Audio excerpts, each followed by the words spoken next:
Saudara-saudari yang terkasih, setiap orang pernah mengalami kesulitan, kesusahan dan penderitaan, bahkan sengsara dan nestapa. Berapa dalam dan bagaimana efeknya berbeda-beda, dan kiranya kita tidak bisa menyamakan atau menilai bahkan menghakimi begini dan begitu, karena tergantung dari orang yang menjalaninya. Kadang kita mengalami sebagai orang yang paling menderita dan merana, hingga mungkin kita berkata, bagaimana mungkin saya menolong orang lain? Hidup saya sendiri sudah merana. Bagaimana bisa saya melayani? Saya sendiri sedang terpuruk, lemah, letih, dan susah. Kami sendiri sedang berkekurangan.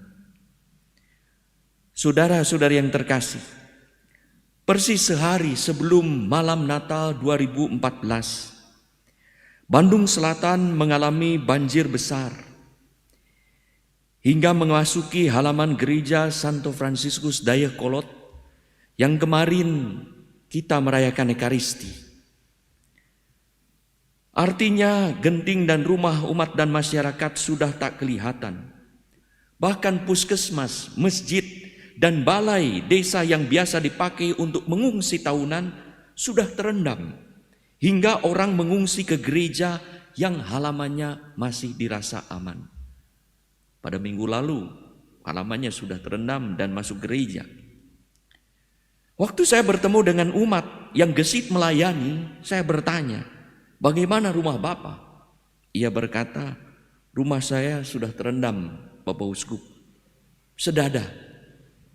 Tetapi tidak separah rumah mereka. Mereka sudah tidak kelihatan. Saya masih beruntung punya gereja. Meski susah dan gelisah akibat banjir, luar biasa. Pastor paroki dan beberapa aktivis tetap bersuka cita melayani mereka yang membutuhkan dengan pikiran. Saya memang susah. Saya memang mendapat petaka, malah petaka. Tetapi masih ada orang yang lebih susah dan menderita daripada saya. Saudara-saudari yang terkasih, Yesaya menceritakan hamba Yahweh yang dipilih Allah untuk menyelamatkan umatnya. Sekalipun menderita siksaan fisik, bahkan tekanan psikis, dipukul, diludahi, menderita luar biasa. Tetapi hamba Yahweh tetap mendengarkan Allah dan memberi semangat baru kepada orang yang letih lesu. Seolah-olah ia lupa akan penderitaannya. Seakan-akan ia sendiri tidak menderita. Ia yakin bahwa Allah adalah penolong dan sumber kekuatan. Yesus yang tahu bahwa penderitaannya sudah dekat, tahu akan mati. Bagaimana rasanya? Tetapi setia pada tugas perutusannya. Maka saat para murid mengatakan, di mana kita akan mengadakan pesta Paskah? Ia memberi petunjuk. Ia mengadakan perjamuan bersama para rasulnya untuk meneguhkan dan menghibur mereka yang agaknya sudah merasakan ada sesuatu yang tak enak akan terjadi pada gurunya. Yesus tidak memperlihatkan kesusahannya. Juga pada Yudas yang akan mengkhianatinya.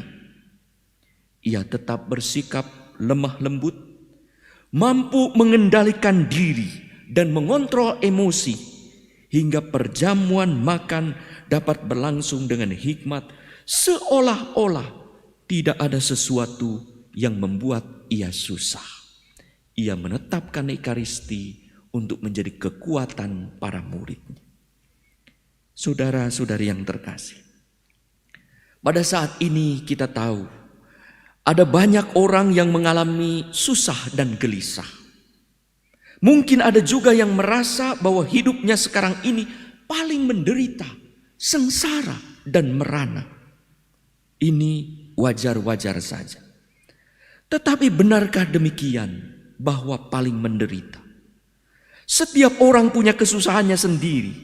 Tetapi bagaimana mengalami hidup masih terberkati, masih beruntung. lihatlah, ternyata masih ada orang yang lebih susah dari kita dengan kisahnya sendiri. Kita diingatkan akan peristiwa Santo Maximus Kolbe yang pada saat lapar mendapat bagian rotinya, tetapi ia melihat seorang bapak tua yang rotinya diambil oleh orang lain. Ia memberikan roti itu seakan ia tidak membutuhkan, seakan ia tidak lapar. Ia masih bersyukur bahwa ia masih punya Tuhan. Semoga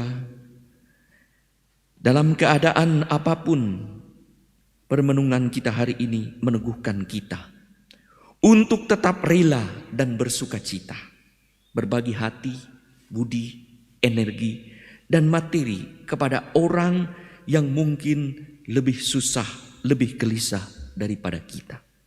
Inilah salah satu ungkapan syukur kepada Allah dan harapan kita kepada Allah yang telah mengasihi kita. Inilah salah satu ciri orang yang mengalami hidup masih terberkati, hidup masih beruntung.